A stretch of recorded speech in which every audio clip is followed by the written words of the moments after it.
আসসালামু আলাইকুম, সবাই কেমন আছেন? আজকে আপনাদের সাথে শেয়ার করব ব্যাংকের অ্যাকাউন্ট কোন টুলবারে সেভ হয়ে থাকে। তো সাথেই থাকবেন।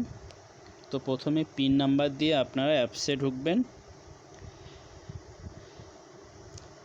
তো অ্যাপসে ঢোকার পরে দেখেন এখানে send money, mobile recharge, cash out payment, add money, pay bill, savings, donation, insurance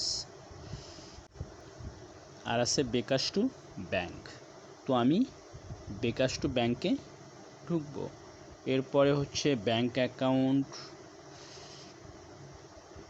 অ্যাকাউন্টে যাওয়ার পরে দেখেন এখানে অনেকগুলা ব্যাংকের নাম দেওয়া আছে। তো আমার এখানে সেভ করা অ্যাকাউন্ট আর সেভ করা ব্যাংক সিটি ব্যাংক।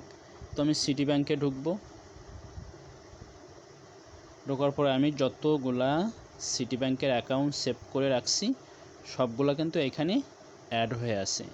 তো সেভ করে রাখলে সুবিধা কি, আপনি যে কোনো সময় বিকাশ থেকে রাত দিন 24 ঘন্টা আপনি যে কোনো সময় সিটি ব্যাংকের অ্যাকাউন্টে টাকাটা ঢোকাইতে পারবেন, টাকাটা ট্রান্সফার করতে পারবেন আর টাকাটা সাথে সাথে ঢুকবে। আপনি বিকাশের অ্যাপস থেকে সিটি ব্যাংকে টাকা পাঠাইলে সেটা সাথে সাথে ঢুকবে।